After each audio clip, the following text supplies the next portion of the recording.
I bought a Porsche. So here it is. It's my new to me 2014 Porsche Cayman. It's a 2.7 liter with the PDK dual clutch transmission in Guards Red, but check it out.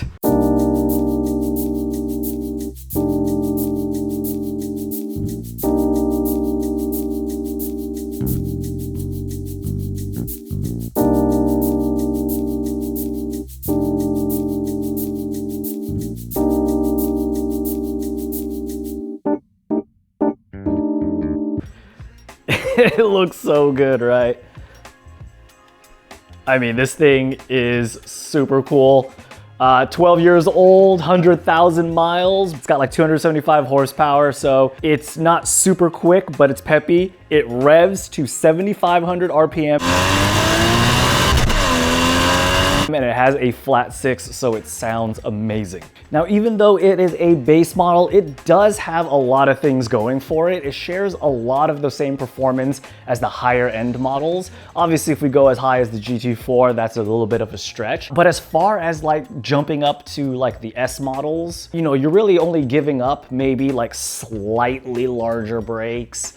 They do have a 3.4 liter engine, which by the way is midship in the back, which is super cool because I've never had a car like that before. But they only have like what, 50 more horsepower, but it has the same transmission. It's still a flat 6. They both rev up to 7,500 RPM, but the price difference was massive. So I honestly can mod this car, which I was gonna have to do anyway if I got an S model.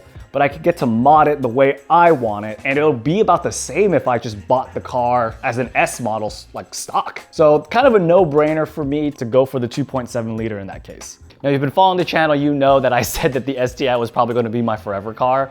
But along the way, I just fell in love with Porsches and I had to get one for myself. Now, the STI drove great. I had a lot of fun building it. I'm definitely gonna miss it, but I had to get one of these. Now on this particular car, nothing really too fancy going on. It's pretty much stock, which is great because that means I get to do a bunch of stuff to it.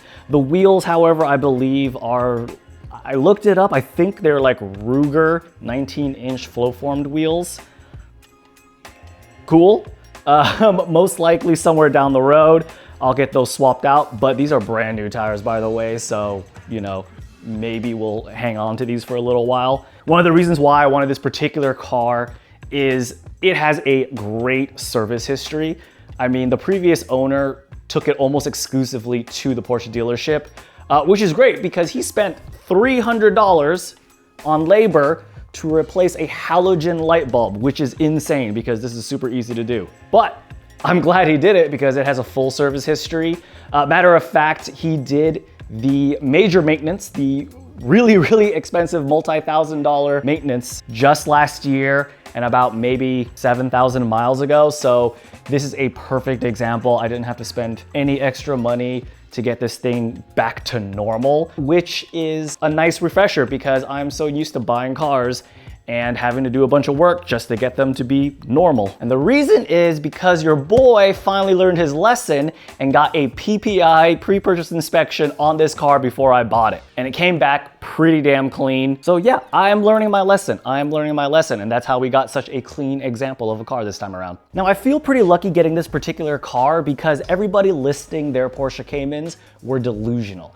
I mean, everyone was listing base models with like 60, 70,000 miles for almost 40, 50K. I mean, like, are you crazy? Luckily, this guy was selling his for pretty reasonable price. And once I approached him with market value, which is like looking up at auctions that ended for like Bring a Trailer and Cars and Bids, they were a lot more reasonable. But really where I lucked out, again, is the fact that the service history is so solid on this car. Every other car that was asking for much more, they also still needed to do all the major services. So I feel really lucky that I got this particular model because it was clean. We also went through like Auto Trader's private seller service, which is kind of like an escrow service for selling cars. And it basically forced the owner to do smog and to have the car registered because it was from out of state. And when I got my registration papers, I was surprised to see that he had to spend almost $2,000 to get it registered. So I'm actually really thankful that we went through that service, even though I had to pay pay some fees on top of it. But if I didn't do that, I literally would have just accepted the car the way it was and would have been surprised when I had to go register it. All right, so let's check out the car a little bit more.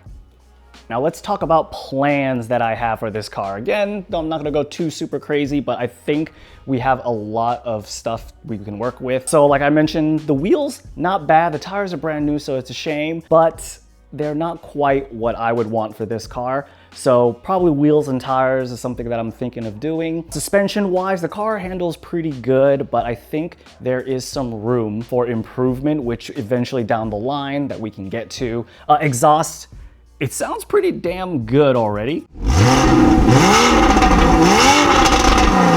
But you know, I'm gonna have to change the exhaust because I'm gonna need to hear more of that flat six. Interior wise, honestly, I'm pretty happy with the interior. You know, we got the upgraded sport design wheel here. So, you know, I already got the paddles.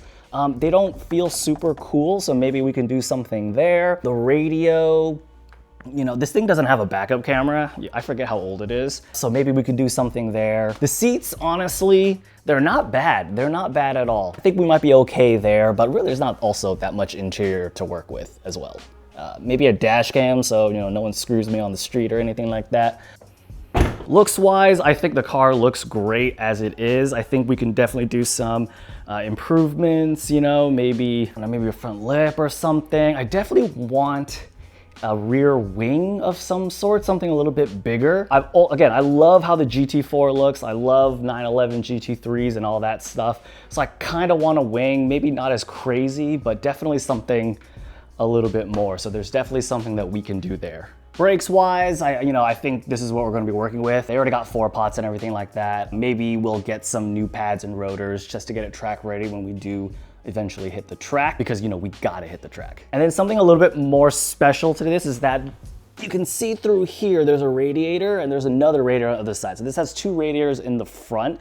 You can see there's nothing there. But a performance upgrade we can potentially do is add a 3rd radiator for better cooling. So there's that. Engine-wise, we really can't do too much because it is NA, so there's no like turbo upgrades or anything like that. As far as like engine tuning, again, you're probably not gonna get too much out of it. There is enhanced PDK, like transmission logic that we can look into, something done by Cobb, so that could be something that we'll explore. But yeah, I am super stoked to work on this car, to really make it mine and modify it the way I like it, even though I think it looks pretty good already. Definitely there are some things that I can do to make it just extra special, extra hazard garage. I know it's a German car, I know it's a Porsche, it's gonna be a little expensive and probably a little annoying to work on, even more so than the Subaru, but hey, challenges are always fun. So hope you stick around to see how the build ends up, and yeah, thanks for watching.